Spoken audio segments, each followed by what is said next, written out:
Ma mère a oublié un cadeau pour mon fils à Noël. Elle a dit qu'il n'en avait pas besoin après la façon dont il a regardé le petit enfant prodige. Pendant ce temps, l'enfant de ma sœur a reçu une pile de cadeaux et une nouvelle tablette. Je n'ai pas dit un mot. J'ai ramassé tous les sacs que j'avais achetés et nous sommes partis. À 22h06, papa a envoyé un SMS, « Assure-toi que le virement passe demain. » Je n'ai pas fait d'esclandre. J'ai juste. Mon nom est Alex. J'ai 41 ans. Et s'il y a une chose que j'ai apprise sur le fait d'être l'enfant sur qui on peut compter, c'est celle-ci, être fiable signifie être remplaçable. Depuis 10 ans, je suis le filet de sécurité que ma famille a oublié de reconnaître. Je suis consultant financier. Je travaille de longues heures. Je gère mon budget avec soin et j'ai construit une vie stable pour moi et mon fils, Nathan. Il a 8 ans, un enfant brillant qui adore les kits scientifiques et construire des choses de ses mains. Il a le sourire de ma défunte épouse, celui qui rendait tout plus léger. Mes parents vivent à 3 heures de route dans la maison que je les ai aidés à garder, non pas qu'ils aient jamais mentionné cette partie. Ma sœur Monica vit à 20 minutes de chez eux avec son mari Greg et leur fils Tyler, qui vient d'avoir 10 ans. Tyler est le centre de l'univers dans notre famille, le petit enfant prodige, celui qui reçoit toute l'attention, les éloges, les publications Instagram avec des émojis cœur et des légendes expliquant à quel point mes parents sont bénis. Je n'en veux pas à Tyler, ce n'est qu'un enfant. Mais le schéma est là depuis que Monica et moi sommes enfants. Elle a toujours été l'élue, celle qui ne pouvait rien faire de mal. J'étais le plan de secours, le calme, celui qui était attentif à l'école, qui avait des notes correctes et ne causait jamais d'ennui, ce qui signifiait que j'étais facile à ignorer. À 23 ans, j'ai acheté ma première voiture avec l'argent économisé grâce à 2 emplois. Monica a accidenté la sienne la même année. Mes parents m'ont demandé si je pouvais co-signer un prêt pour son remplacement. C'était la première fois. Au fil des ans, les demandes se sont multipliées. Pourrais-je aider pour les factures médicales de maman? Pourrais-je couvrir le paiement de la carte de crédit de papa juste cette fois? Pourrais-je leur avancer de l'argent jusqu'à ce que leur chèque de pension arrive? À chaque fois, la réponse était oui. À mes 30 ans, j'ai réalisé que je n'aidais pas seulement occasionnellement. Je couvrais leurs prêts hypothécaires chaque mois, payais leur assurance automobile et effaçais les dettes de carte de crédit de Monica chaque trimestre. Ils ne demandaient plus directement, ils s'attendaient simplement à ce que les transferts continuent. Et j'ai laissé faire parce que je pensais que c'était ce que faisait une famille. Ma femme, Sarah, savait. Elle n'aimait pas ça, mais elle comprenait. Elle avait grandi dans une grande famille où tout le monde mettait la main à la pâte. À la naissance de Nathan, elle m'a fait promettre que nous le protégerions en priorité, garder nos économies séparées et s'assurer qu'il ait toujours ce dont il avait besoin. Elle est décédée il y a 3 ans. Un cancer. Ce fut rapide, brutal, et cela m'a vidé d'une manière que je ne comprends toujours pas complètement. Mes parents sont venus à l'enterrement, ils sont restés 2 heures. Monica n'est pas venue du tout, elle a envoyé un SMS disant que Tyler avait un tournoi de football et qu'elle ne pouvait pas le rater. Après la mort de Sarah, les paiements ont continué. Je ne les ai pas arrêtés. Je ne savais pas comment. C'était comme si c'était la seule façon pour moi de contrôler encore quelque chose, d'être encore utile à des gens qui étaient censés m'aimer. Nathan et moi vivions tranquillement. Je l'emmenais à l'école, j'allais le chercher, je l'aidais pour ses devoirs et je le bordais. Nous avions nos routines, nos petites traditions. Le week-end, nous allions au musée des sciences où construisions des fusées miniatures dans le jardin. Chaque mois, je transférais 4 000 de plus à Monica. Je couvrais leurs paiements de voiture, leurs primes d'assurance et leurs dépenses d'urgence. J'avais accès à des lignes de crédit partagées, des prêts co-signés et des comptes joints qui étaient censés être temporaires mais n'ont jamais été fermés. Ils n'ont jamais dit merci. Pas une seule fois en 10 ans. Je me disais que cela n'avait pas d'importance. Je faisais ce qu'il fallait, en étant le fils fiable, le frère responsable. Mais au fond de moi, je connaissais la vérité. Je n'étais pas fiable, j'étais invisible. Un compte bancaire avec un cœur qui bat. Et ce Noël, cette invisibilité est devenue impossible à ignorer. Les cadeaux que j'avais apportés pour tout le monde étaient restés à l'arrière de ma voiture. J'avais passé des semaines à les choisir, une écharpe en cachemire pour maman, un portefeuille en cuir pour papa, un livre de cuisine que Monica avait mentionné vouloir, un jeu de construction pour Tyler, et pour Nathan. J'avais emballé ces cadeaux avec soin, impatient de le regarder les ouvrir sous le sapin de mes parents, entouré de sa famille. Je pensais que peut-être cette année serait différente. Peut-être que cette année, il nous verrait. J'avais tort. Nous sommes arrivés à midi. La maison sentait la cannelle et le jambon rôti. Le sapin de Noël se dressait dans le coin du salon, entouré de cadeaux emballés dans du papier brillant avec des nœuds élaborés. Les yeux de Nathan se sont illuminés en le voyant. Il parlait de Noël chez papy et mamie depuis des semaines. Monica était déjà là avec Greg et Tyler. Tyler était assis sur le canapé, jouant sur une tablette, les jambes ballantes. Monica a levé les yeux quand nous sommes entrés, a fait un bref signe de la main et s'est remise à scroller sur son téléphone. Mes parents étaient dans la cuisine. J'entendais la voix de papa, forte et joyeuse, racontant une histoire sur les illuminations de Noël d'un voisin. Nathan m'a tiré la main. « Papa, on peut mettre nos cadeaux sous le sapin. » J'ai souri et hoché la tête. Nous avons porté les sacs à l'intérieur. J'ai posé les cadeaux avec précaution, les disposant près des autres. Nathan a placé celui qu'il avait choisi pour Tyler au-dessus un petit ensemble Lego qu'il avait acheté en économisant son argent de poche. Maman est sortie de la cuisine, s'essuyant les mains sur une serviette. Elle a souri le genre de sourire qui n'atteint pas vraiment les yeux. « Alex, tu as réussi à venir. Je n'étais pas sûr que tu viendrais. » Je ne savais pas quoi répondre. J'avais confirmé 3 fois au cours de la semaine dernière. « Eh bien, le déjeuner est presque prêt. Allez-y, asseyez-vous. » Nous avons mangé. La conversation tournait autour de moi, principalement au sujet des exploits de Tyler. Il avait gagné un concours d'orthographe. Il avait été choisi pour une équipe de football régionale. Il n'avait que des arts. Monica rayonnait. Mes parents posaient question sur question, penchés en avant, totalement captivés. Nathan a essayé de partager quelque chose sur son projet scientifique. Ma mère l'a regardé, a hoché la tête une fois, puis s'est retournée vers Tyler. Après le déjeuner, nous sommes passés au salon pour les cadeaux. C'était le moment que Nathan attendait. Il était assis en tailleur sur le sol, le visage illuminé par l'anticipation. Tyler a ouvert ses cadeaux en premier, une voiture télécommandée, une pile de jeux vidéo, une nouvelle veste d'hiver et une mise à jour de sa tablette, le dernier modèle, emballé avec un nœud si grand qu'il couvrait presque la boîte. Il a déchiré le papier, s'arrêtant à peine pour dire merci, passant déjà au paquet suivant. Nathan regardait en silence. Puis maman s'est levée, inspectant les cadeaux restants. Elle a ramassé les cadeaux que Nathan et moi avions apportés, les distribuant un par un. Monica a ouvert le sien et a brandi le livre de cuisine. « Oh, c'est gentil. Merci. » Papa a déballé le portefeuille, a passé son pouce sur le cuir et a hoché la tête. « Bonne qualité. » Maman a ouvert l'écharpe, l'a drapée sur ses épaules et a souri.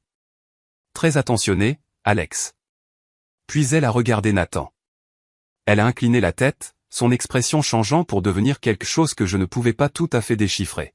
« Nathan, mon chéri, je suis désolé. J'ai oublié de t'acheter un cadeau cette année. » Le silence s'est installé dans la pièce. Nathan a cligné des yeux, ses petites mains posées sur ses genoux. J'ai senti ma poitrine se serrer. Sa voix est restée légère, presque désinvolte. « Tu n'en as pas vraiment besoin de toute façon. Pas après la façon dont tu as regardé Tyler tout à l'heure. Tu sais qu'il est le petit enfant prodige ici, mon cœur. Il travaille très dur pour tout ce qu'il obtient. » Le visage de Nathan s'est effondré. Pas de manière dramatique, juste un petit affaissement, le genre qui brise le cœur d'un parent au ralenti. Il m'a regardé, les yeux se remplissant de larmes qu'il essayait désespérément de ne pas laisser couler. Monica a ri pas fort, juste un petit rire étouffé, comme si maman avait fait une blague inoffensive. « Maman, tu es terrible. » Mais elle n'était pas en désaccord. Greg n'a pas levé les yeux de son téléphone. Papa a bougé sur sa chaise, mal à l'aise mais silencieux. J'ai fixé ma mère, la femme qui m'avait élevé, la femme que je soutenais financièrement depuis une décennie, la femme qui venait de dire à mon fils de 8 ans qu'il ne méritait pas de cadeau de Noël à cause de la façon dont il avait regardé quelqu'un. La voix de Nathan était toute petite. « C'est pas grave, papa. Je n'ai besoin de rien. » C'est là que quelque chose en moi a rompu. Pas bruyamment, pas d'une manière que quelqu'un d'autre aurait pu voir, mais je l'ai senti net et définitif, comme une porte qui se ferme. Je me suis levé. Je n'ai pas élevé la voix. Je n'ai pas argumenté. J'ai marché vers le sapin, j'ai ramassé chaque sac que j'avais apporté, chaque cadeau que j'avais soigneusement choisi et emballé. On s'en va. Nathan s'est précipité sur ses pieds. Il n'a pas demandé pourquoi, il m'a juste suivi jusqu'à la porte. Derrière moi, la voix de Monica a percé le silence. Sérieusement? Pour ça? Maman a crié, Alex, ne sois pas si sensible. Je ne me suis pas retourné. J'ai ouvert la porte, et Nathan et moi sommes sortis dans l'air froid de décembre. Nathan n'a rien dit sur le chemin du retour. Il regardait par la fenêtre, les mains jointes sur ses genoux, le visage détourné. Je voulais dire quelque chose de réconfortant, quelque chose qui effacerait ce que ma mère avait fait, mais je ne trouvais pas les mots. Quand nous nous sommes garés dans l'allée, il a enfin parlé. Papa, est-ce que j'ai fait quelque chose de mal? J'ai coupé le moteur et je me suis tourné vers lui.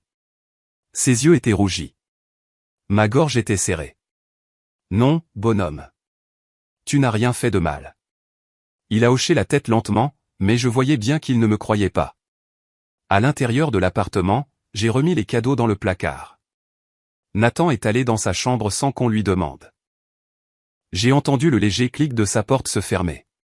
Pendant un long moment, je suis resté planté dans le couloir, fixant le vide, essayant de digérer ce qui s'était passé. Ma mère a oublié un cadeau pour mon fils. Non, ce n'était pas la vérité. Elle n'avait pas oublié. Elle avait fait un choix. Elle avait choisi de l'humilier devant toute la famille. Elle avait choisi de lui dire, avec des mots qu'un enfant n'oublierait jamais, qu'il n'était pas aussi important que Tyler. J'ai pensé à toutes les fois où j'avais été ignoré, les anniversaires où personne n'appelait, les réussites qui passaient inaperçues, les moments où j'avais besoin de soutien et où je n'obtenais que le silence. J'avais accepté cela. Je m'étais dit que c'était normal. Que je n'avais pas besoin de leur approbation. Mais Nathan n'était pas moi. Nathan était un enfant qui avait perdu sa mère il y a 3 ans. Un enfant qui avait été courageux, gentil et résilient malgré un deuil que je pouvais à peine comprendre. Un enfant qui méritait mieux que ce que ma famille venait de lui faire. Je suis allé dans mon bureau et je me suis assis. Mon ordinateur était déjà ouvert. J'ai consulté mon application bancaire, fixant la liste des virements programmés, 1000 pour les paiements d'assurance automobile de Monica, les prélèvements de cartes de crédit, les contributions hypothécaires, les services publics, les factures médicales. 10 ans de paiement. 10 ans à être le portefeuille invisible. Mon téléphone a vibré. Un SMS de papa, assure-toi que le virement passe demain. Pas de, désolé pour tout à l'heure. Pas de, est-ce que Nathan va bien? Juste un rappel pour que l'argent continue de couler. J'ai posé le téléphone. Mes mains tremblaient pas de colère, mais de quelque chose de plus froid. La clarté. Pendant 10 ans, j'avais justifié ces paiements. Je m'étais dit que j'aidais. Je m'étais convaincu que la famille signifiait le sacrifice, que l'amour signifiait donner sans rien attendre en retour. Mais l'amour n'était pas censé être à sens unique. L'amour n'était pas censé blesser les personnes que l'on essayait de protéger. La voix de Nathan résonnait dans ma tête, est-ce que j'ai fait quelque chose de mal? Non, il n'avait rien fait. Mais moi, si. J'avais permis un système où ma famille prenait tout et ne rendait rien. Je les avais laissés me traiter comme un distributeur automatique. Et pire encore, je les avais laissés étendre cette cruauté à mon fils. J'ai pensé à Sarah, à la promesse que je lui avais faite à la naissance de Nathan. Le protéger en premier. Toujours. J'avais rompu cette promesse. Pas intentionnellement, mais le résultat était le même. J'avais donné la priorité à des gens qui ne se souciaient pas de nous au détriment de la seule personne qui comptait le plus. J'ai ouvert complètement mon ordinateur. Je me suis connecté à chaque compte, chaque ligne de crédit partagée, chaque point d'accès joint. J'ai affiché la liste des virements programmés, des prélèvements automatiques et des paiements récurrents. Mon doigt survolait la souris. Il ne s'agissait pas de vengeance, pas encore. Il s'agissait de survie. Il s'agissait de tracer une ligne, de fixer une limite que j'aurais dû fixer il y a des années. J'ai pensé à les appeler, à leur expliquer, à leur donner une dernière chance de s'excuser, de montrer qu'ils comprenaient ce qu'ils avaient fait. Mais je savais comment cette conversation se passerait. Ils essaieraient de me manipuler, me diraient que je réagissais de manière excessive et me rappelleraient que la famille est censée pardonner. Ils n'auraient jamais vu le visage de Nathan quand ma mère a dit qu'il ne méritait pas de cadeau. Je n'ai pas appelé. Je n'ai pas envoyé de SMS. J'ai juste commencé à cliquer. La première chose que j'ai annulée fut le virement programmé vers le compte de mes parents de 1000 $ qui devait passer à 6 heures demain matin. J'ai cliqué sur le bouton rouge « Annuler la transaction ». Une boîte de confirmation est apparue. J'ai cliqué sur oui. Ensuite, je suis passé au virement de Monica, 1500 $ également programmé pour demain. Annulé. Vint ensuite les prélèvements automatiques. Je me suis retiré en tant que payeur autorisé pour l'assurance automobile de mes parents. J'ai supprimé le paiement de leur carte de crédit prélevée sur mon compte chaque mois. J'ai supprimé le prêt cosigné pour le SUV de Monica, je ne pouvais pas me retirer entièrement sans un refinancement, mais j'ai retiré l'autorisation pour les prélèvements automatiques. Je suis allé sur le compte courant joint que mes parents avaient ouvert il y a des années pour les urgences. J'étais le seul à y déposer de l'argent. J'ai initié un transfert du solde restant vers mon épargne personnelle. Puis j'ai soumis une demande de fermeture du compte. J'ai ouvert la ligne de crédit partagée que j'avais ouverte pour Monica il y a 3 ans. Elle l'avait épuisée 2 fois, j'avais remboursé les 2 fois. Le solde actuel était de 7000 $. J'ai bloqué la carte, je l'ai signalée comme compromise et j'ai demandé un remplacement qui ne serait envoyé qu'à mon adresse. Mon téléphone a vibré à nouveau. Un autre SMS de papa, aussi, « Est-ce que tu peux couvrir la réparation de la chaudière ?» Le gars a dit que c'est 1200 $. Merci. J'ai fixé le message. L'audace de recevoir cela moins de 3 heures après ce qui était arrivé à Nathan était presque surréel. Il ne voyait même pas le lien. Il ne comprenait pas que leur cruauté avait des conséquences. Je n'ai pas répondu. Je suis retourné sur l'ordinateur. Je me suis connecté au compte de service public de mes parents. J'avais configuré le prélèvement automatique sur ma carte il y a des années parce qu'ils oubliaient toujours de payer à temps.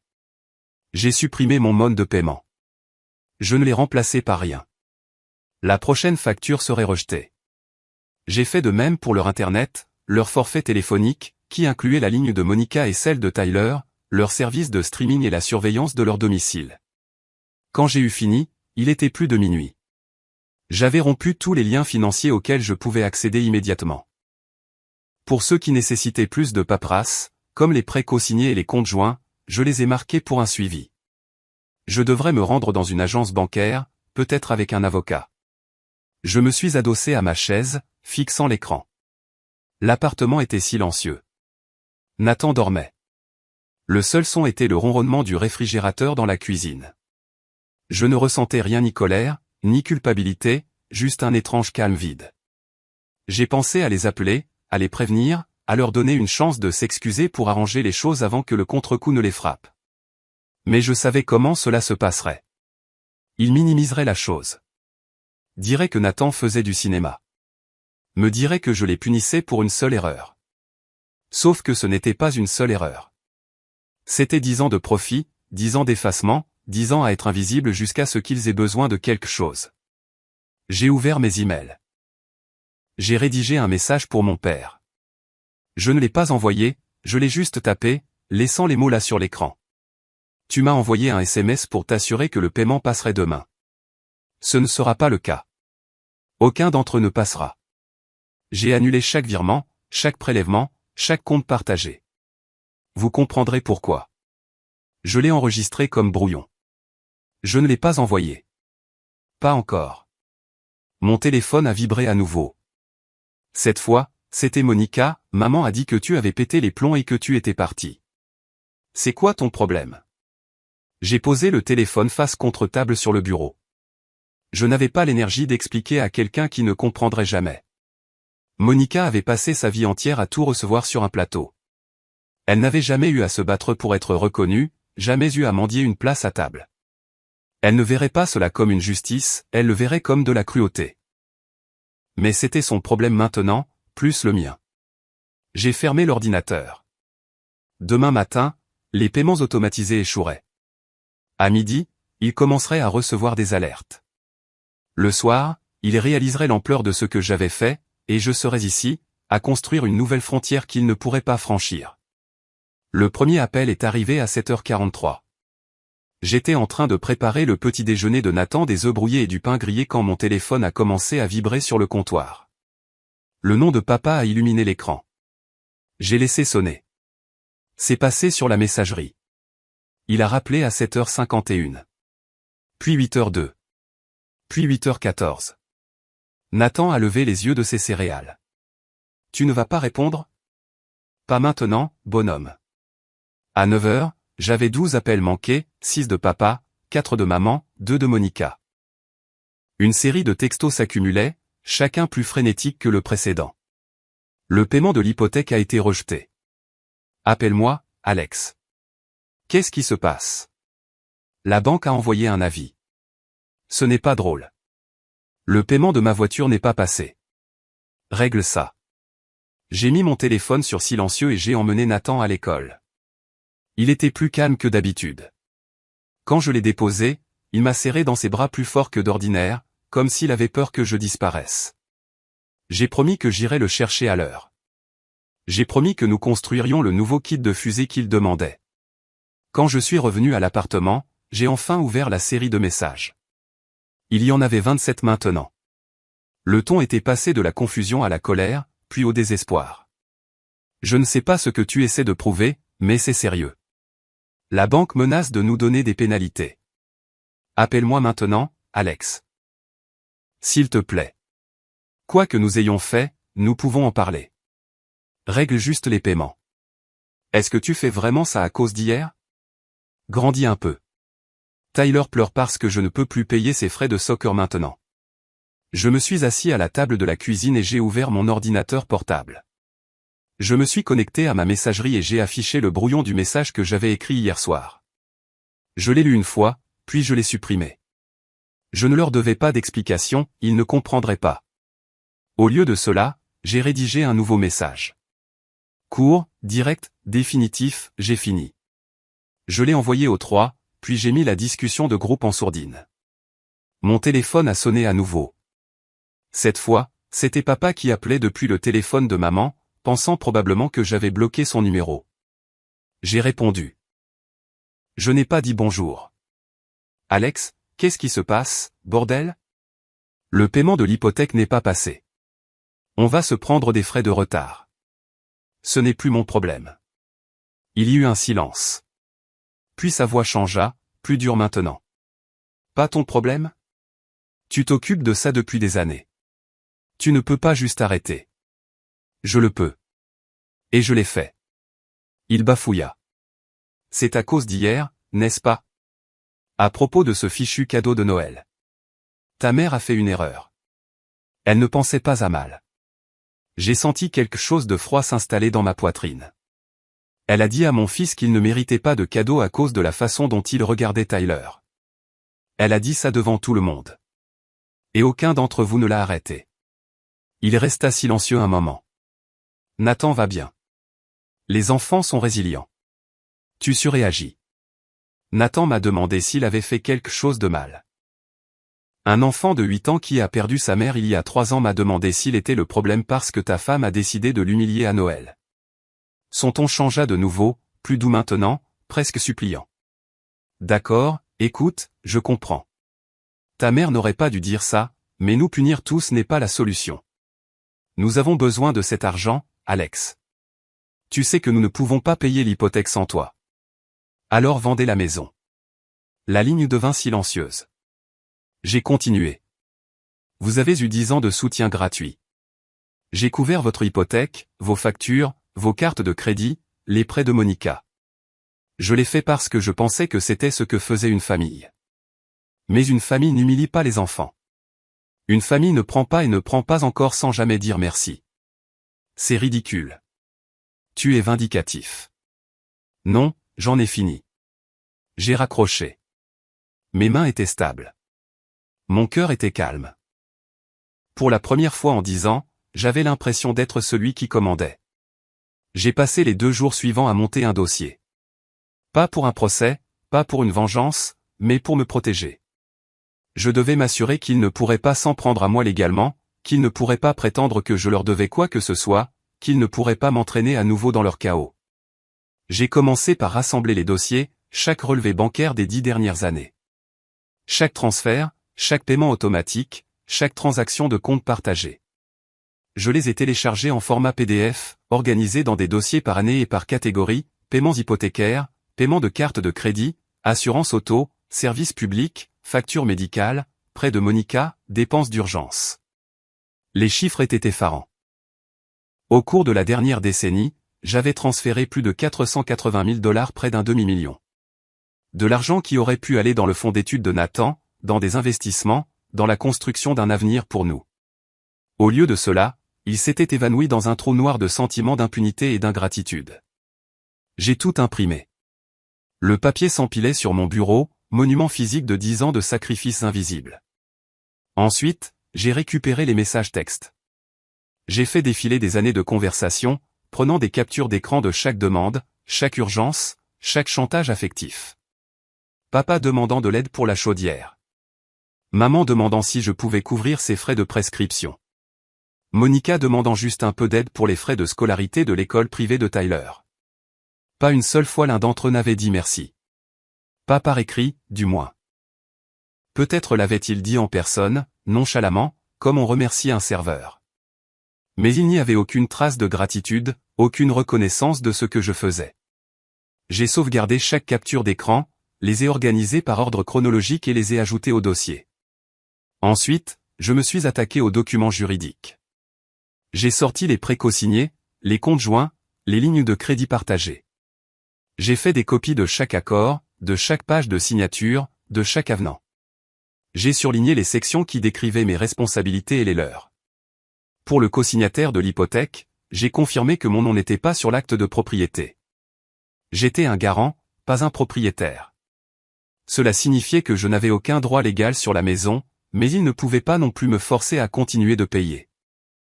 J'avais pris le risque, oui, mais l'obligation était liée à leur responsabilité principale, pas à la mienne.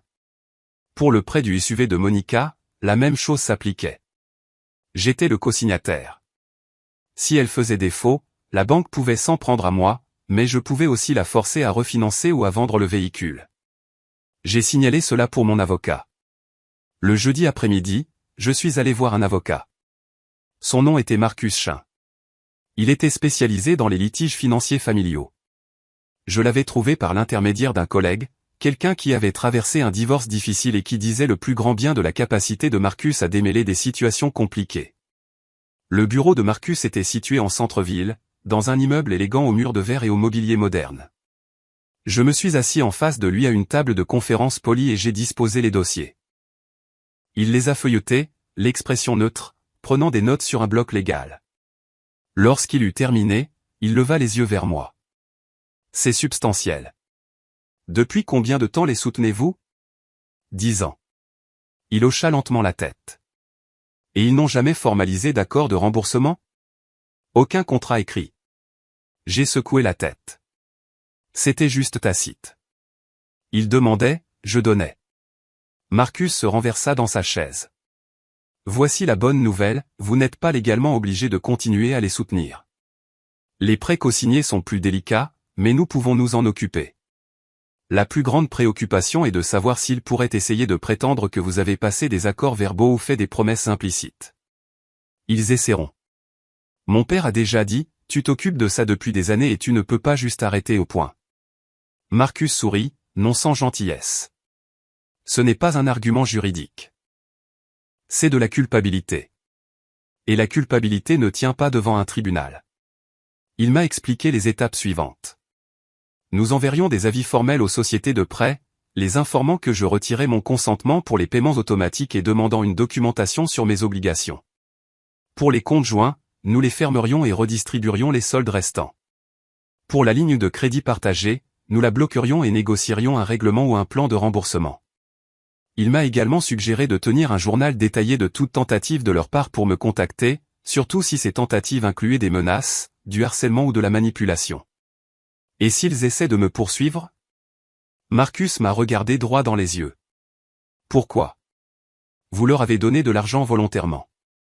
Il n'y a aucune base légale pour une poursuite. Ils devraient prouver que vous leur deviez quelque chose, et d'après ces dossiers, ils ne le peuvent pas. J'ai quitté son bureau en me sentant plus léger. Le brouillard de culpabilité qui planait sur moi depuis des jours commençait à se dissiper. Je ne faisais rien de mal, je nous protégeais, moi et mon fils. Ce soir-là, J'ai mis à jour mes dossiers et envoyé à Marcus les documents supplémentaires qu'il avait demandés. Les murs que je construisais étaient solides maintenant légaux, inébranlables. Ils se sont présentés à mon appartement le samedi matin. J'étais dans la cuisine avec Nathan, l'aidant pour un projet scolaire, quand j'ai entendu frapper.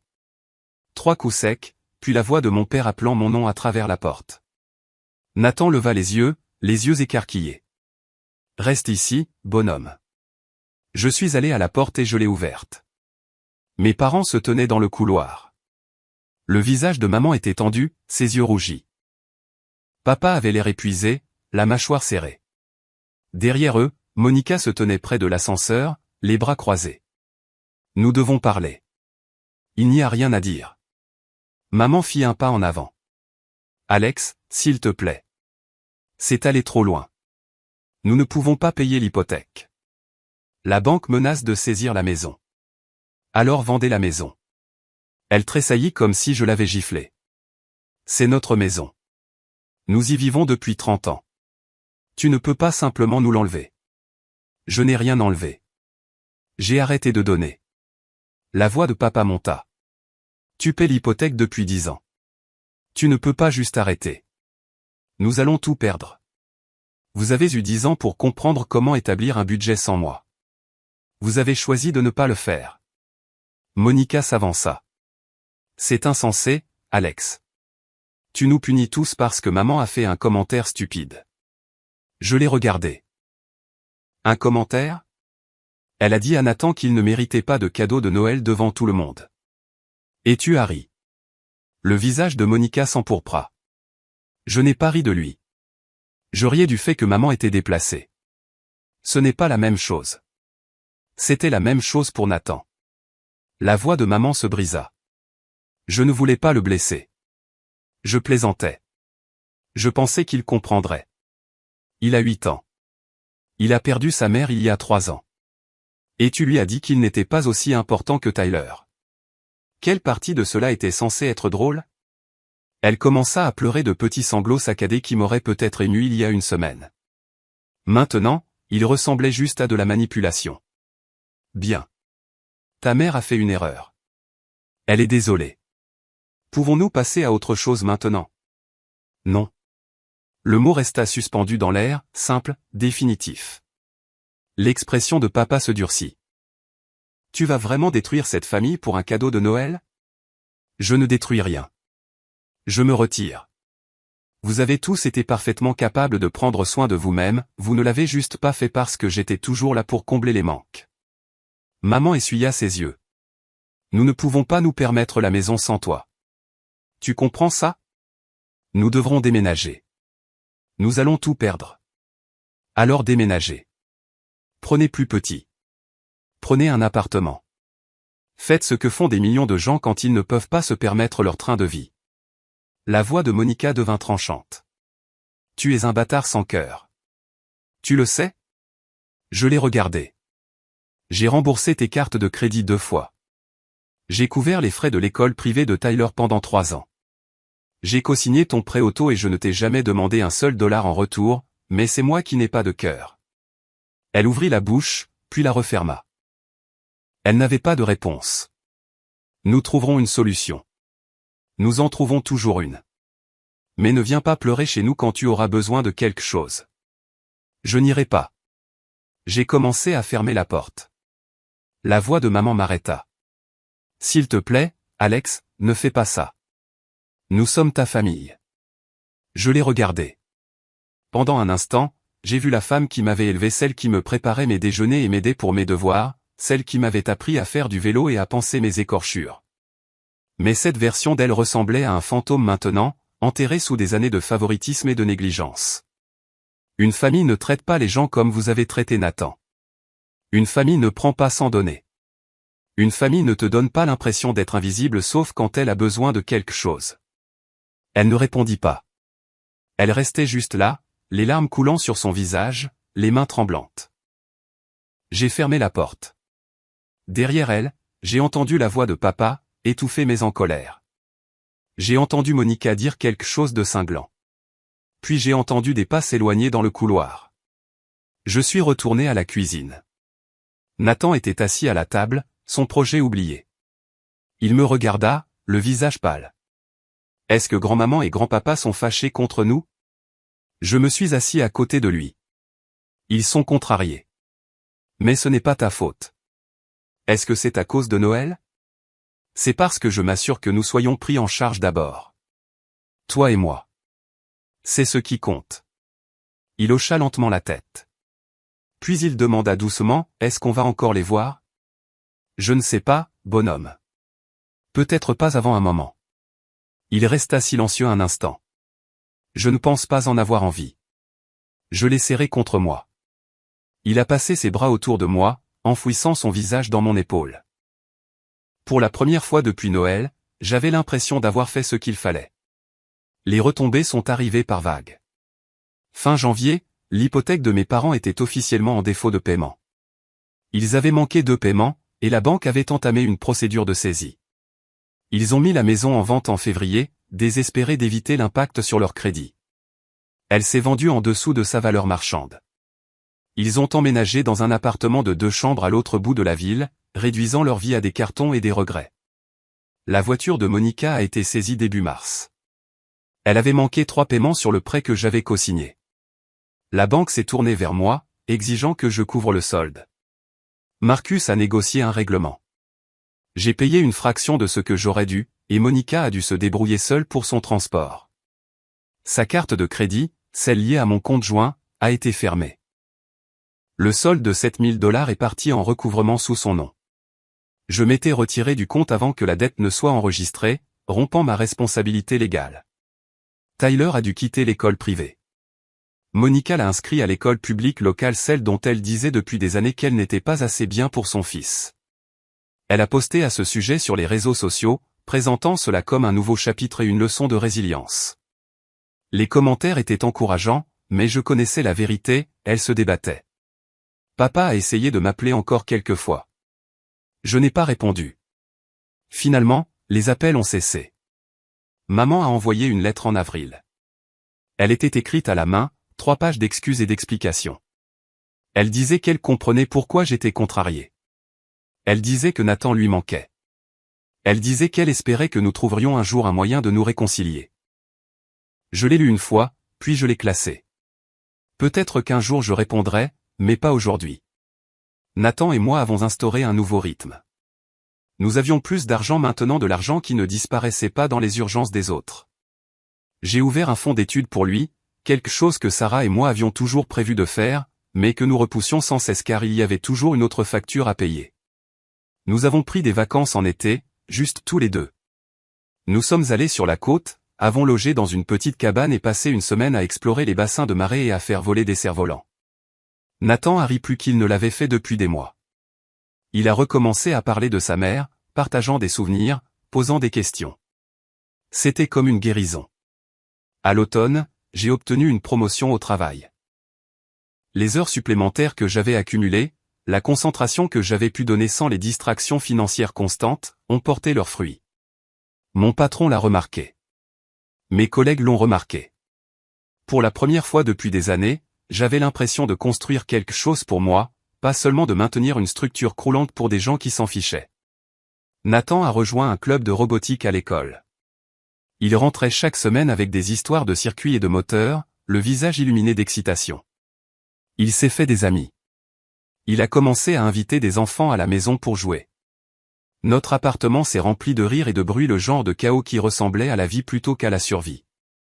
Un soir de décembre, exactement un an après le Noël qui avait tout changé, Nathan et moi étions assis sur le canapé à décorer notre propre sapin. Il était plus petit que celui de mes parents, mais c'était le nôtre. Nous avons accroché des décorations, installé des guirlandes et mis de la musique.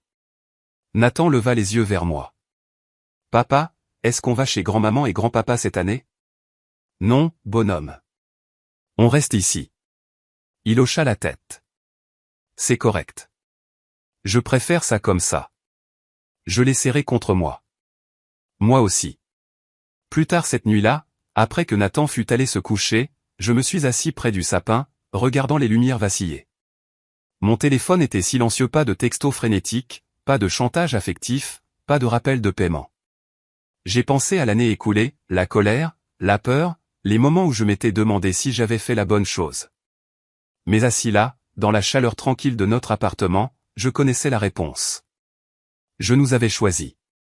Et c'était le seul choix qui importait.